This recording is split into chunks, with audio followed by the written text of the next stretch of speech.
Здравейте! Днес ще ви покажем амортисьор и възглавница задни от един много често срещан автомобил, а именно Mercedes ML W164.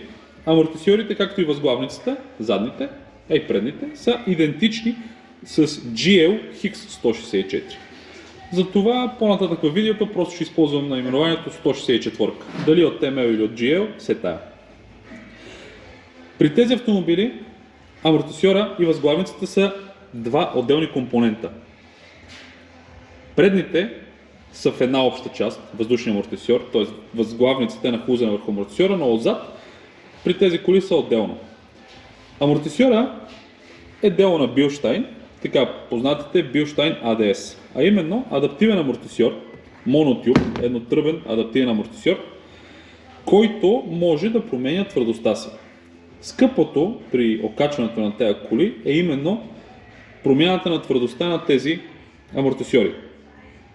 И в други видеа сме го обяснявали, зато и тук само накратко ще го кажа. Посредством управление на тези клапанчета, амортисьора може да става по-твърд или по-мек, като тези клапанчета променят хода на маслото. Вътре имаме бутало, стеблото, към което има бутало, което плува в хидравлично масло. Минавайки маслото през буталото, минава през клапанно тяло върху буталото и така създава съпротивление, т.е. абсорбира част от енергията. Управлявайки с соленоидите хода на маслото, т.е. така наречените байпасни клапани, може да направим амортисьора по-твърд или по-мек. В това се изразяват режимите на автомобила спорт и комфорт, които може да водача на автомобила да избира с копче. Едно от важните неща в случая е следното. Те амортисьори са малко капризни. Те не са капризни, просто автомобилът е тежък, а амортисьорите са доста добре изпипани, но са доста слаба част при тези автомобили и се разбиват. Когато се разбие амортисьора, спира да си върши работата и спирайки да си върши работата, всички удари, всички пикови, резки натоварвания се поемат от възглавницата. Заради което задната възглавница също е консуматив, т.е. тя много често се пука. Ако случайно се е наложило да смените възглавница, защото се е спукала и въпреки че сте сложили нещо качествено, съвсем скоро възглавницата пак се е спукала, това определено е белег за изпуснал амортисьор. Много хора не обръщат внимание на амортисьора, искат просто възглавницата да е здрава и там да кара каквото ще кара. Когато се прецака такъв амортисьор, много често се чува тракане. Много неприятно тракане отзад. После ще обясним защо тракат. Вече ако хептем не им обърнете внимание, пукат си възглавницата. Затова е горещо препоръчително, когато има проблем с възглавницата, да се ремонтират и двете неща едновременно. Паралелно с това ще ви обясним и защо си заслужава ремонта на оригинален амортисьор. Само да вмъкна, ремонт става само при оригинален непипан амортисьор. Китайските еквиваленти, които са на доста приемлива цена, изглеждат почти по същия начин, но де-факто нямат режимите комфорт и спорт, защото те не са адаптивни. В подобна обвивка, в подобна тръба е сложен съвсем обикновен амортисьор, изключително евтин, който нищо не прави. Затова, даже мисля, че тук някъде имахме такъв амортисьор, ще ви покажем след малко оригиналния, отворен, какво има в него, как функционира и съответно ще ви покажем и едно чудо на техниката. Ето го и това нещо. Би трябвало да е китаец, а нищо чудно и да е някой такъв виртуозен рециклаж, но по-скоро прилича на ефтино китайско копие, което за съжаление няма нищо общо с оригинала и не работи. Тестваме амортисьора преди ремонта, за възоснова на получената компютърна графика да знаем каква му е повредата или да предположим каква му е повредата.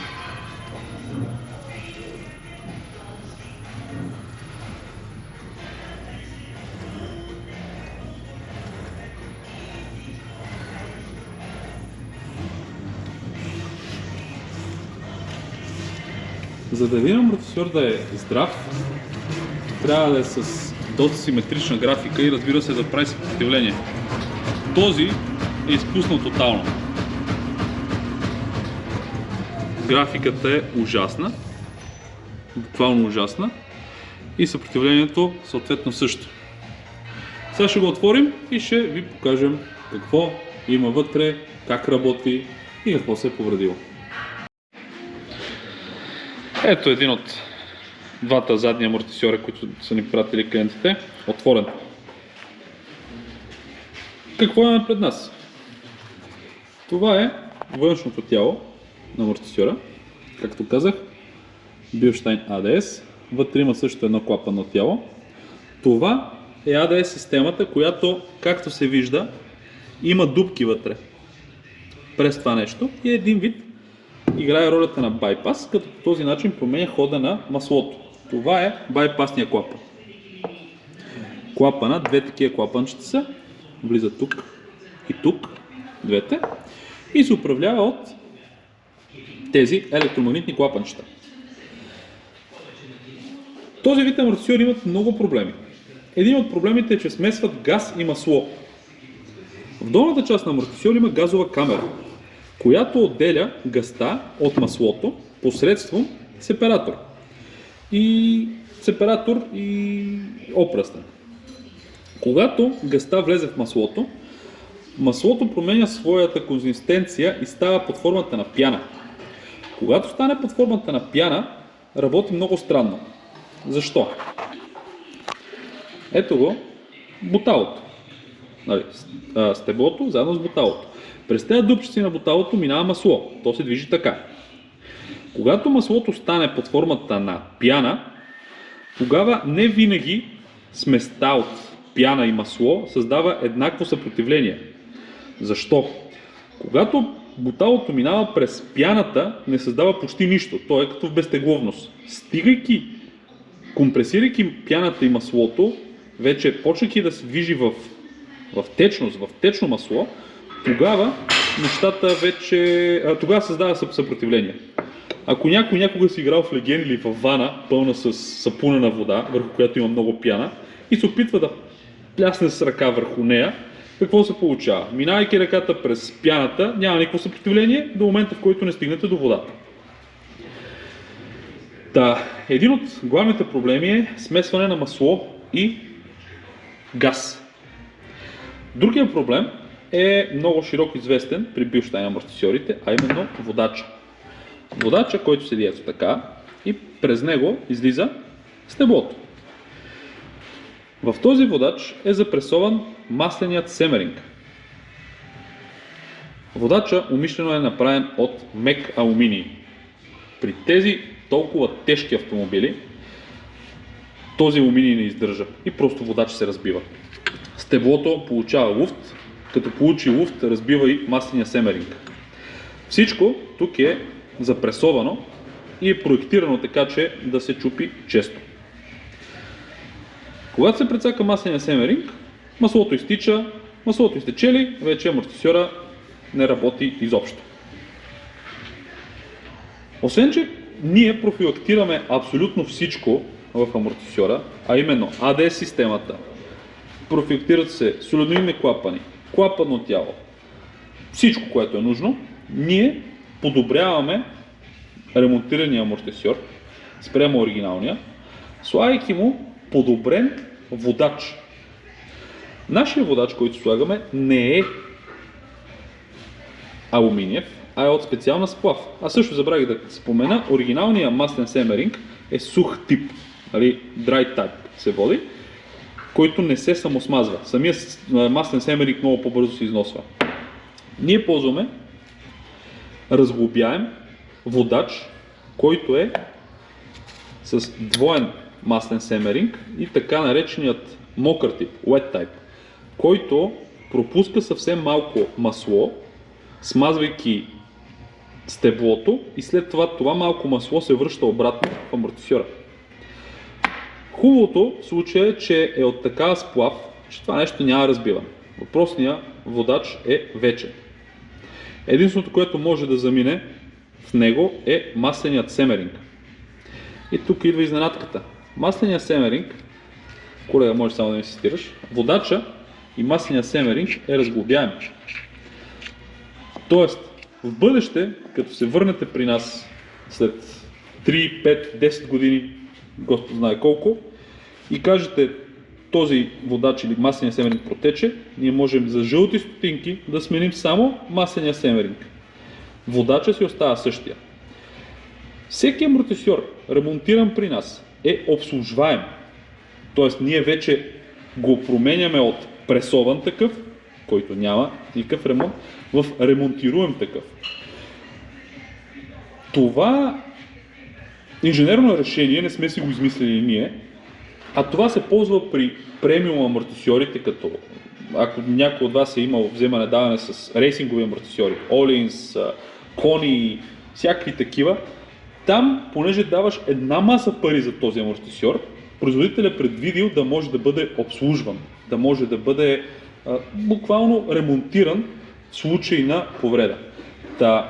Дори да изтече гаранцията на ремонтиран при нас амортисьор, той извън гаранционно е обслужваем. И всеко бъдещо решение, всеки бъдещ проблем с наш ремонтиран амортисьор ще бъде просто решен бързо, лесно и ефтино. Това нещо не може да се случи при нов амортисьор, при оригинален амортисьор. Там взимате нов, той се чупи и се налага да вземете отново нов. Сега, споменахме, че само оригиналният амортисьор има режимите спорт и комфорт и само той разполага с работеща ADS система, която ви показах. Тук са соленоида, който се управлява от компютъра, променя хода на маслото, вътре са няколко маслени камери, както тече маслото. И си позволихме да ви покажем и китайско копие, което изглежда почти същото. Китайското копие ще помоля колегите да ви покажат за какво е реч. Ще използваме много модерен уред, а именно чук. Дай го за малко. Така. Този амортисьор изглежда почти същия. Защо обаче не е същия? Първо, ADS-а, виждате, е точкован. Секунда. Ето, тук има точкова заварка. Защото това нещо е сложено само за украса към амортисьора. Оригинално, при оригиналните амортисьори ADS-а не е заваряван, не е точкован, защото точно през това нещо минава масло. При китайския амортисьор де-факто получавате тръба, в която е набит обикновен амортисьор. Така не изглежда не се вижда вътрешния амортисьор. За целта си позволихме да го резнем от долната страна, за да може да го избием. И сега колегите просто ще му теглят един чук и ще видите какво ще излезе отвътре.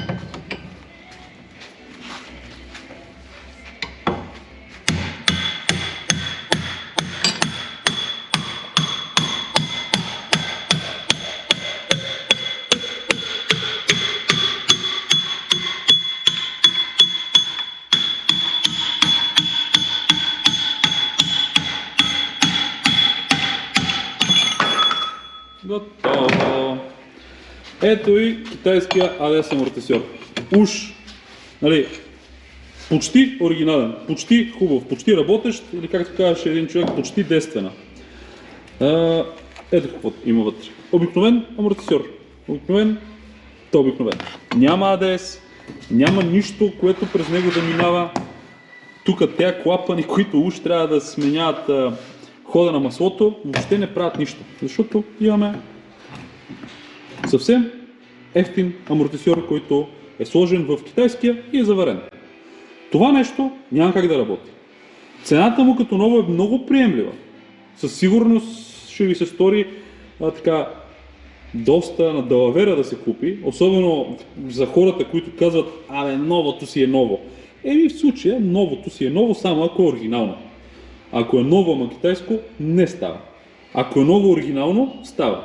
За съжаление, новото оригинално е една труба пари. А след нашата намеса, ремонта на старото оригинално е безупречен и дори по-добър от нов оригинален. Показахме ви защо. Обслужваем. Така че като съотношение цена-качество, по-добро решение от оригинален ремонтиран амортисьор няма. Както от към дълговечност, така от към характеристики. След ремонта всяка една функция на амортисьора, като режими на спорт и комфорт, работи безупречно и самото поведение на амортисьора, самия резистанс, самото съпротивление на амортисьора е абсолютно идентично с оригиналното. Защото си остава оригиналното бутало, оригиналното клапано тяло и така, всичко си работи като чисто ново. И понеже забравих да спомена, доста изгнила заварката, точкованото, където АДС и сега колегата ще го шибне, за да може да видите какво се случва вътре. Така, ето. Заварено обаче нищо. Дупките няма ги. Нищо не прави АДС, защото нищо не минава през него. Това си е черна водопроводна тръба, а и няма нужда да минава при положение, че този амортисьор не е адаптивен. В него няма как да влиза или излиза част от маслото му. Финален тест след ремонта на вече ремонтираният от нас амортисьор с всичко сменено по него.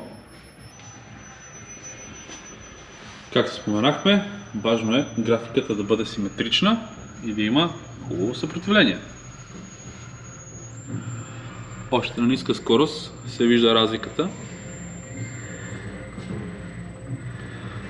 в натоварването, в резистанса, а съответно и се вижда и графиката как е безупречна.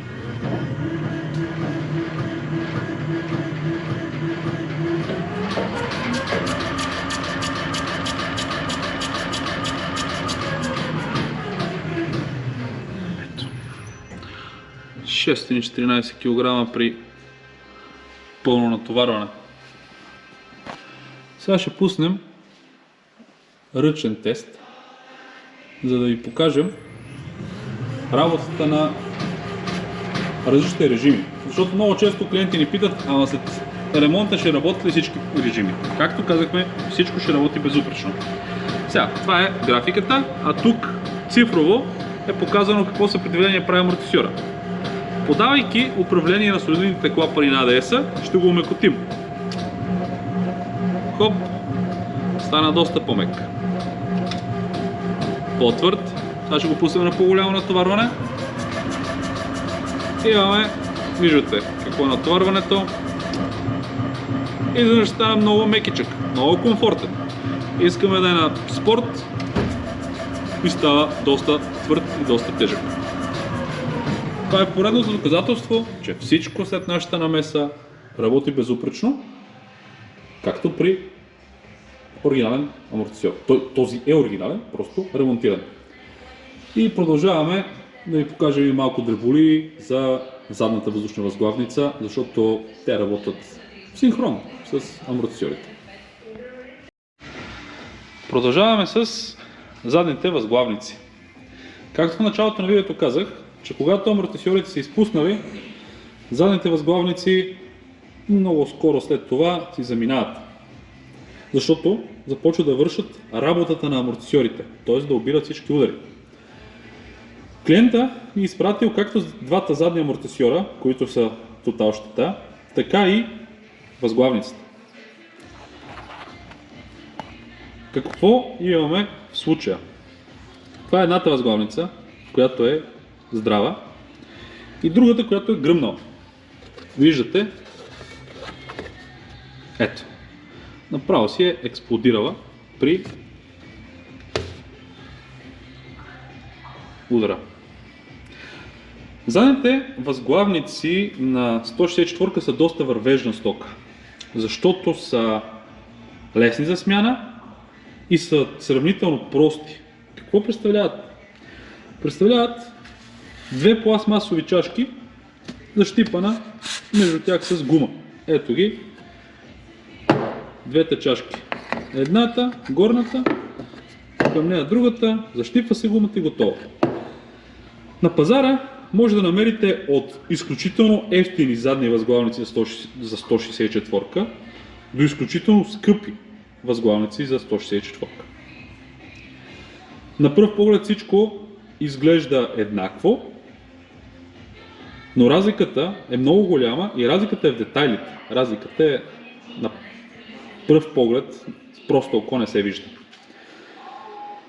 Първо, това е оригинална възглавница, която не е правена никога.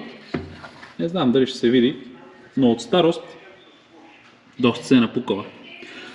По време на работа, като се надуе, това прегъване, винаги тук е прегъната възглавницата и събирайки се двете чашки, възглавницата се мести, тази чашка така се мести навътре-навън, че постоянно се прегъва повече или по-малко гумата.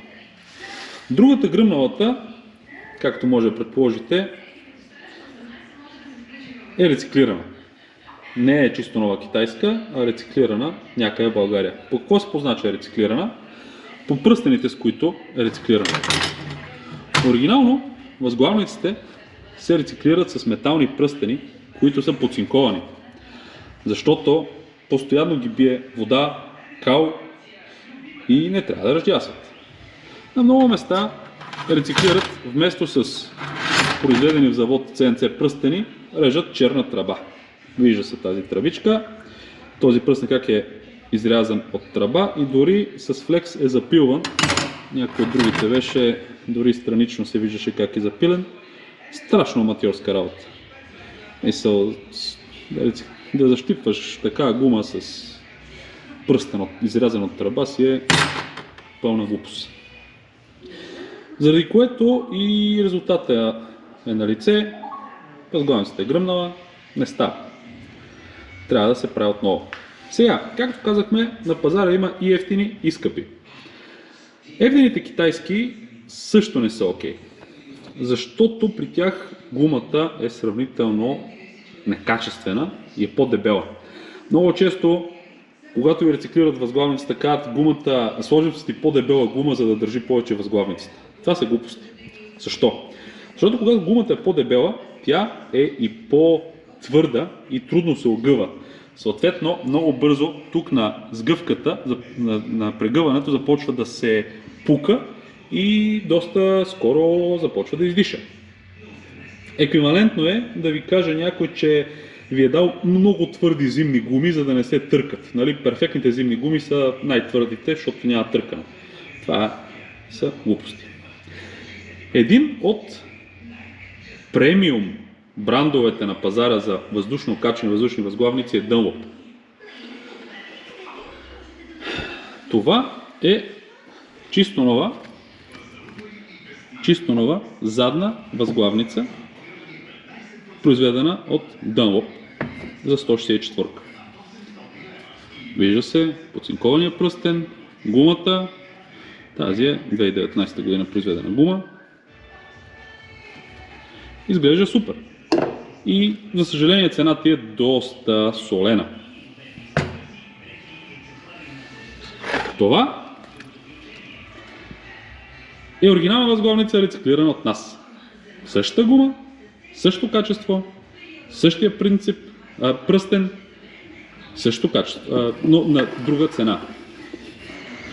Разликата е никаква между нашата оригинална рециклирана с гума Dunlop и чисто новата Dunlop. Единствено, по тези лепенки, оригиналните може да се познае, че това са оригиналните чашки. При рециклажа на задна възглавница с Dunlop гума постигаме следното. Ремонт, рециклиране, чието резултат е еквивалентен на премиум възглавница, т.е. на най-скъпото, което може да намерите на пазара, само че на цената на рециклаж. Защо? Защото разполагаме с всичко необходимо.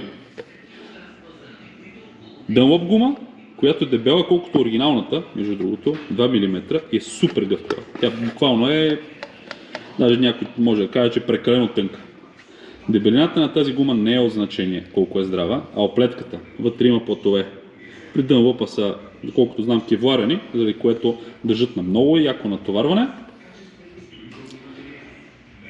И съответно самия каучук е доста гъвкав и няма да се пука в студовете.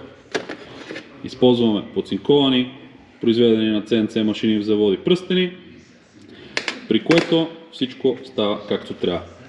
Тази гума се нахлузва на двете чашки, защипва се на нашата Uniflex преса, най-модерната в света, и резултатът е на лице. Това от нас. Показваме защо рециклажа на нашите възглавници, рециклаж повтарям, е по-скъп от нови китайски, но в случая AirTech цели винаги максимално съотношение, най-доброто съотношение между цена-качество. Тук получавате качество на чисто ново оригинално на цената на рециклаж. И това е най-доброто, което може да си позволите в сравнение с китайските, където там е ефтино, но както казва народа, за толкова пари, толкова. Ако имате все още въпроси относно окачването, задните амортисьори и възглавници на 164, не се колебайте да звъннете, винаги сме на ваше разположение. Съветваме винаги да правите и възглавници, и амортисьори, защото в противен случай, както обяснихме, се стига до бърз гърмеж на възглавниците. Всичко добро и до нови срещи!